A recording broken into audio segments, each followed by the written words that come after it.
Hello everyone, welcome to dynamic study. आज इस video में हम कुछ MCQs की प्रैक्टिस करेंगे। पेपर 1 के डिफरेंट यूनिट्स से ये क्वेश्चंस हैं। तो our first question is, if a hypothesis is statistically significant, then it is concluded that option first is the null hypothesis of no relationship is probably true, that is कि जो null hypothesis है वो सही है। Second is the observed result is probably not due to chance, that is जो observed result है वो by chance नहीं है। Third is the observed result is probably due to chance, that is कि ये जो result आया है वो chance की वजह से है। And the fourth option is the observed result cannot be possibly due to chance, that is कि अगर ऐसा है तो जो observed result है वो पॉसिबल ही नहीं है कि वो चांस से हो। तो इसका आंसर है ऑप्शन नंबर सेकेंड। तो ऐसा क्यों है? तो देखिए, अगर अल्टरनेट हाइपोथेसिस सिग्निफिकेंट है, सही है, तो फर्स्ट थिंग तो बहुत क्लियर है कि नल हाइपोथेसिस ट्रू हो ही नहीं सकती, क्योंकि हम नल हाइपोथेसिस को रिजेक्ट करते हैं तभी तो हाइपोथेसिस जो अल्टरनेट है उसे एक्सेप्ट किया जाता है या वो सिग्निफिकेंट होती है। तो फर्स्ट ऑप्शन तो हो ही नहीं सकता। उसके बाद जो सेकंड ऑप्शन है कि जो ऑब्जर्व रिजल्ट है वो प्रोबेबिलिटी इस चीज़ की है कि वो सिर्फ चांस की वजह से नहीं है। ऑब्वियसली येस, अगर कोई भी हाइपोथेसिस है जो कि स्टैटिस्टिकली सिग्निफिकेंट प्रूव हुई है, उसे हमने एक्सेप्ट किया है, तो बहुत ही ज़्यादा चांसेस इसी बात के होते हैं कि वो बाई चांस नहीं है। इसलिए यही आंसर सही होगा। और बाकी सही क्यों नहीं है? ऑब्वियसली क्योंकि थर्ड ऑप्शन है कि वो चांस की वजह से है, तो ऐसा नहीं है। हम एग्जैक्टली नहीं कह सकते कि सिर्फ चांस की वजह से ही है। और जो फोर्थ ऑप्शन है, आपको लग रहा होगा कि ये भी आंसर हो सकता है। डिफरेंस ये है कि सेकंड ऑप्शन कह रहा है कि प्रोबेबिलिटी इस चीज़ की है कि वो चांस की वजह से नहीं है, बट फोर्थ वाला एकदम 100% श्योरिटी के साथ कह रहा है कि पॉसिबल ही नहीं है कि वो चांस की वजह से हो। ऐसा नहीं है। यहाँ पे आंसर है वो यही होगा कि अगर हमने हाइपोथेसिस को स्टैटिस्टिकली सिग्निफिकेंट माना है, उसे एक्सेप्ट किया है, तो बहुत ही ज़्यादा प्रोबेबिलिटी इसी बात की है, बहुत ही चांसेस इसी बात के हैं कि ये सिर्फ बाई चांस नहीं है। इसलिए यहाँ पे जो हमारा आंसर है वो है ऑप्शन नंबर सेकेंड। तो नेक्स्ट क्वेश्चन देखते हैं। So question number second is, arrange the following countries in increasing order according to their share in global CO2 emissions in 2012। ये CO2 है, कार्बन डाइऑक्साइड। सो 2012 की यहाँ पे बात की गई है कि 2012 में जो भी ग्लोबल कार्बन डाइऑक्साइड एमिशंस थे, हमें उन एमिशंस के जो परसेंटेज थे, जो शेयर था इन पर्टिकुलर कंट्रीज़ का, जो ऑप्शंस में गिवन है, उन्हें इंक्रीजिंग ऑर्डर में लगाना है। Correct? So the options are, first is Russia, EU, that is European Union, India, US and China. Second is India, सबसे कम था, then China, then US, then EU and Russia. Third option is China का share सबसे ज़्यादा था, then US, then EU, then India, then Russia, and the fourth is Russia, then India, EU, US and China। तो अब इसके answer की बात अगर हम सबसे पहले करते हैं तो इसका आंसर है option number fourth, that is Russia, India, EU, US and China. तो अगर आपने हमारा वीडियो देखा है जो कि रिसेंटली आया था कार्बन डाइऑक्साइड एमिशंस का, तो आप उसे ईजिली किया होगा। सबसे पहली बात कि इसमें पूछा है इंक्रीजिंग ऑर्डर। इंक्रीजिंग ऑर्डर मतलब हमें सबसे कम जिसका परसेंटेज है इन कंट्रीज़ में से, ग्लोबल शेयर है, सबसे पहले हमें उसे रखना है और लास्ट में हमें उस कंट्री को रखना है जो कि सबसे ज़्यादा एमिशन करता है। उसके बाद हम बात करें 2012 की, तो एज आई सेड कि अगर आपने वो वीडियो देखा होगा तो आपको क्लियर होगा कि ये जो ईयर्स दिए जाते हैं वो सिर्फ हमें बेसिकली कंफ्यूज करने के लिए दिए जाते हैं। आपने कई सारे ईयर्स के जो कार्बन डाइऑक्साइड एमिशंस थे उसका डेटा देखा होगा, नहीं देखा है तो अभी हम आगे पिक्चर्स में देखेंगे। इस वीडियो में भी सबसे ज़्यादा जो ग्लोबल शेयर है कार्बन डाइऑक्साइड एमिशंस का वो है चाइना का, then comes US, second number पे US का है, थर्ड नंबर पे EU that is European Union का है, then fourth is India and fifth is Russia. और यहाँ पे क्योंकि हमें इंक्रीजिंग ऑर्डर में लगाना है, इसलिए the answer here is option fourth. तो अब हम देखते हैं उन पिक्चर्स को या फिर जो ग्लोबल शेयर है कार्बन डाइऑक्साइड का उनको। तो ये इमेज है कि 2012 में जो टॉप 10 एमिटर्स थे वो कौन कौन से थे। सबसे पहले जो रेड था, जो बेस पे था, जिसका परसेंटेज सबसे ज़्यादा था, वो है चाइना। तो सबसे ज़्यादा जो एमिटर है जिसका शेयर है ऑल ओवर वर्ल्ड वो है number 1 is China, number 2 is United States that is USA, then number 3 is European Union, जो कि एज यू नो कई सारी यूरोपियन जो कंट्रीज़ हैं उनका यूनियन है, तो ये नंबर 3 पे था। उसके बाद 4 एंड 5 की बात करें, so here it is, fourth है हमारा इंडिया एंड फिफ्थ है रशिया। नंबर 6 पे जिसका था कंसंट्रेशन 2012 में, that was Japan, 7th is Brazil, 8th is Indonesia, 9th is Canada and 10th is Mexico। 2012 के बाद सेम चीज़ नेक्स्ट ईयर भी थी। अब इसके बाद ये जो इमेज है वो है 2014 की। इसमें क्या सीन था तो आप खुद ही देख सकते हैं कि इसमें किसका शेयर सबसे ज़्यादा है। 30% चाइना है, सबसे ज़्यादा शेयर किसका है, चाइना का है। तो so number 1 is China, then United States is 15%, so number 2 is US, then talking about third it is EU 9%, fourth is again India, fifth is Russian Federation, sixth is Japan.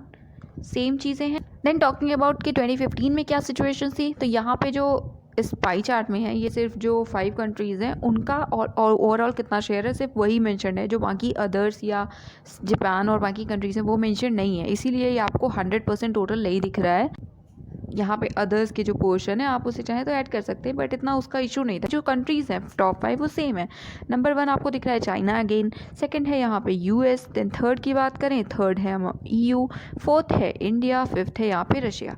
इसके बाद अब हम next की बात करें कि 2017 में कितने एमिशन थे। यहाँ पे चीज़ें सेम नहीं है, जो डिफरेंस है वो ये है कि नंबर 1 तो आपको चाइना दिख रहा है, सेकेंड पे यूनाइटेड स्टेट्स है, बट थर्ड पे इंडिया है, फोर्थ पे रशिया है। ओके, अभी तक के सारे ईयर्स में आपने देखा कि थर्ड पे यूरोपियन यूनियन था, अब वो नहीं है। अगर ऑप्शन में EU है तो आपको पता है कि सेम होगा, थर्ड नंबर पे EU का एमिशंस है, first China, second US, fourth India and fifth Russia.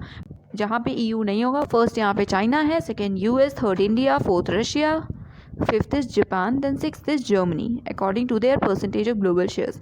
Then next की बात करें कि 2018 में क्या सिनेरियो था, तो अगेन नंबर 1 पे था चाइना, इतने billion metric tons carbon dioxide का एमिशन था, ग्लोबल शेयर इतना था। और यहाँ पे बस वही मेंशन है कि क्योटो प्रोटोकॉल जब से इम्प्लीमेंट किया गया उसके बाद से कितना चेंज हुआ है एमिशंस में, तो ये आप चाहें तो इसे देख सकते हैं। बट हम क्योंकि CO2 एमिशंस की बात कर रहे हैं तो यहाँ पे भी सेम है, number 1 China, number 2 is US, number 3 is India, number 4 is Russia, number 5 is Japan, sixth is Germany. देखा आपने, लास्ट ईयर भी सेम था, इस बार भी सेम है, तो कोई भी डिफरेंस नहीं है। देन सेवेंथ है South Korea, then Iran, Saudi Arabia and Canada.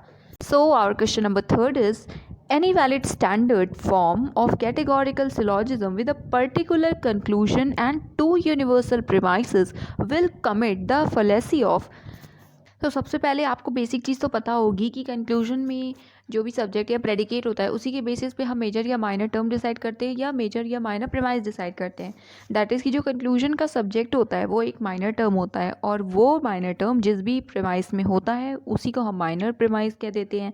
और जो दूसरी चीज़ और जो प्रेडिकेट होता है कंक्लूजन का वो हमारा मेजर टर्म होता है और वो जिस भी सेंटेंस जिस भी प्रेमाइस में होगा वो हमारा मेजर प्रेमाइस होगा।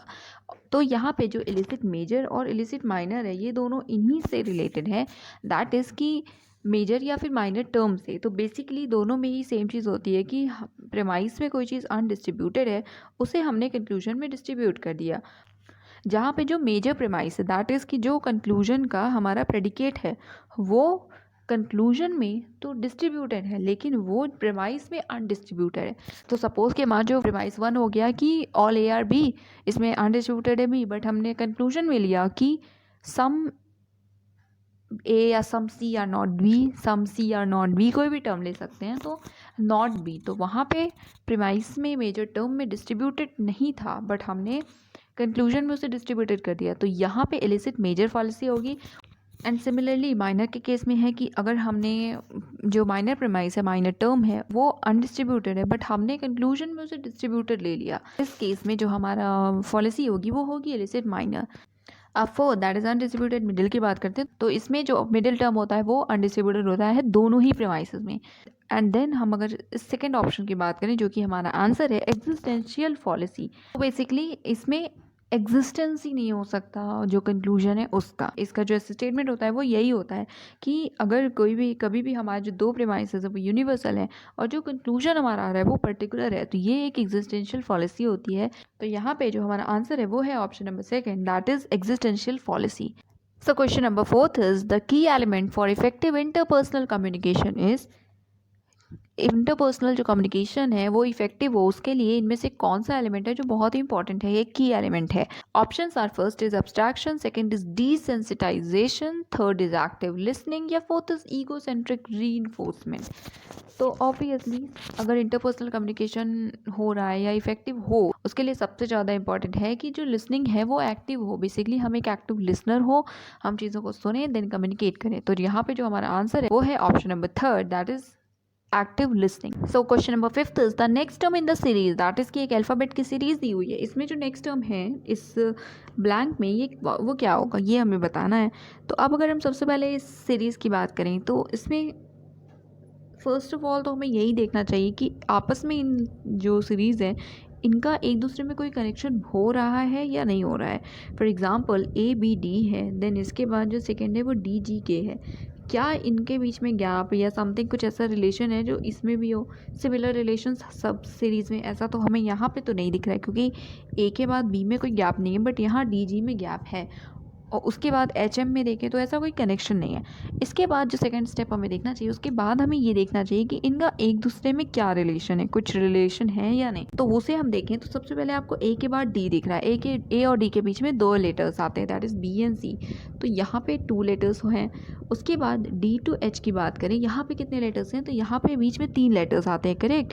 D के बाद E, F एंड G, देन H आता है, तो यहाँ पे 3 लेटर्स, तो सेकंड में यहाँ पे 3 letters. Then similarly H to M की बात करें तो यहाँ पे 4 letters, then M to S की बात करें 5 लेटर्स। तो इसके बाद जो यहाँ पे आएगा इस ब्लैंक में वो उसमें और इसमें 6 लेटर्स का गैप होगा। तो अब अगर हम ऑप्शंस को देखें तो ऑप्शंस में फर्स्ट 3 ऑप्शंस में तो फर्स्ट लेटर Z ही है, फोर्थ में K है, तो ये पॉसिबल नहीं है क्योंकि K तो ऑब्वियसली S से पहले आता है, 6 लेटर्स के बाद Z आता है, तो जो फर्स्ट लेटर है यहाँ पे वो तो Z होगा। बट इसके बाद जो सेकेंड लेटर्स है उनमें गैप देखें हम तो सेकेंड लेटर्स में B to G के बीच में गैप 4 लेटर्स का हुआ, correct. Then G to M की बात करें तो इसके बीच में 5 लेटर्स का गैप है, आप चेक कर सकते हैं। G के बाद HIJKL, ओके 5 लेटर्स। तो आपको दिख रहा है कि इसमें एक एक इंक्रीमेंट हो रहा है, तो M to T 6 letters, then T to B is 7 letters, correct. उसके बाद B to जो भी होगा उनके बीच में 8 का डिफरेंस होना चाहिए। तो अब ऑप्शंस को देखें तो यहाँ पे इन तीनों ऑप्शंस बचे क्योंकि ये तो एलिमिनेट हो गया, तो यहाँ पे सेकंड ऑप्शन पे C दिख रहा है, तो B के बाद C तो एक ही लेटर बाद आता है, तो ये ऑप्शन भी एलिमिनेट हो गया। उसके बाद दोनों सेम ही हैं, बट यहाँ पे अगर हम काउंट भी करना चाहें 8 लेटर्स तो आंसर इसका यहाँ पे Z के बाद K ही आएगा। अब हम थर्ड को देखते हैं तो यहाँ पे D to K के बीच में कितना डिफरेंस है। D to K की बात करें तो EFGHIJ and then K, that is की टोटल 6 लेटर्स का इनके बीच में गैप है। उसके बाद K to S की बात करें तो इनमें 7 लेटर्स का गैप है। तो सिमिलरली बाकी में भी होगा कि S to B में देन 8 लेटर्स का गैप है, B to L में देन 9, तो L और नेक्स्ट जो टर्म होगा उसके बीच में 10 लेटर्स का गैप होगा, करेक्ट। तो L के बाद L के और किस लेटर के बीच में 10 लेटर्स का गैप है, तो आपको क्लियर ही होगा कि वो है W। तो यहाँ पे जो हमारा आंसर होगा वो होगा option number 3, that is Z, K and W। So that is it for today. Thank you so much. Keep on watching, keep on learning.